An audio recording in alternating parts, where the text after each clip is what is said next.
ரகசிய உண்மைகள் சேனலை பார்த்து கொண்டிருக்கும் உங்கள் அனைவருக்கும் சுமதி ஸ்ரீயின் அன்பு வணக்கம். இந்த பகுதியில் நம்ம நிறைய பரிகார முறைகள், பரிகார தலங்கள், ஆன்மீக கேள்வி பதில்கள், ஆன்மீக சந்தேகங்கள், என்ன பிரச்சனைக்கு என்ன மாதிரி வழிபாடு பண்ணணும்னு தொடர்ந்து பார்த்துக்கிட்டு இருக்கோம்.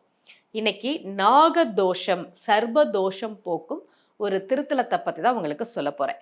திருச்சியில இருக்கக்கூடிய உறையூர் பஞ்சவர்ணேஸ்வரர் கோவில், ஐவண்ணநாதர் கோவில். தமிழ்நாட்டில் சில கோவில்கள், வெகு சில கோவில்கள்ல சிவபெருமான் ஒரு நாளைக்கு 5 நிறங்களில் காட்சி கொடுப்பார். அப்படி ஒரு கோவில் தான் திருச்சி உறையூர்ல இருக்கக்கூடிய பஞ்சவர்ணேஸ்வரர் கோவில், ஐவண்ணநாதர் கோவில்.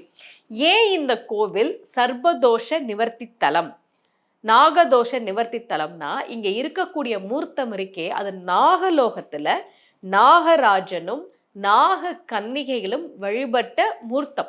இங்க கார்கோடன் என்கிற பாம்பு வழிபட்ட ஸ்தலம். அதனாலதான் இங்கே வழிபாடு செய்கிற போது யாருக்கெல்லாம் ஜாதகத்துல சர்வதோஷம் இருக்கிறதோ, நாகதோஷம் இருக்கிறதோ அது நிச்சயமாக மாறும் என்பது நம்பிக்கை.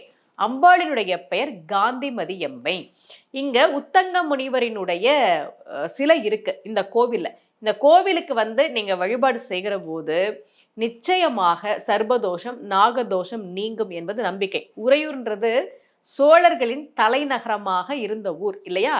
யாரெல்லாம் சோழ மன்னர்களாக இருந்தார்களோ அவர்களுடைய தலைநகரமாக இருந்த ஊர் உறையூர். மூக்கீஸ்வரம் என்பது புராண பெயர். ஏன் அந்த பெயர்னா, சோழ மன்னனுடைய யானையை கோழி சேவல் தன்னுடைய மூக்கால் குத்தி காயப்படுத்திய இடம். அது அந்த கோவிலின் தல வரலாறோடு தொடர்புடைய கதை. அதனாலதான் அதுக்கு பேர் மூக்கீஸ்வரம் என்று பெயர். யாருக்காவது ஜாதகத்துல 7ல ராகு இருக்கு அல்லது 7ல கேது இருக்கு, சர்வதோஷம் இருக்குன்னா இங்கே வழிபாடு செய்கிற போது, யார பஞ்சவர்ணேஸ்வரரையும் காந்திமதி அம்மையையும் வழிபாடு செய்கிற போது நிச்சயமாக ஜாதகத்தில் இருக்கக்கூடிய சர்வதோஷம் நீங்கும். பொதுவா இந்த மாதிரி சிறப்பு மிக்க கோவில்களுக்கு போகும்போது, பாடல் பெற்ற ஸ்தலங்களுக்கு போகும்போது, அல்லது சிவபெருமான் இப்படி 5 வண்ணங்களில் ஒரு நாளைக்கு காட்சி தருகிற அந்த கோவில்களுக்கு போய் வழிபாடு செய்கிற போது, பழங்காலத்தோடு தொடர்புடைய மூர்த்தங்கள் இருக்கிற கோவில்களுக்கு போய் வழிபாடு செய்கிற போது நிச்சயமாக நம்முடைய பிரார்த்தனை நிறைவேறும். அதனால உறையூர்ல இருக்கக்கூடிய பஞ்சவர்ணேஸ்வரர் கோவிலுக்கு ஒரு முறை வழிபாடு செய்யுங்கள். நிச்சயமாக ஜாதகத்தில் இருக்கக்கூடிய தோஷங்கள் நீங்கும்.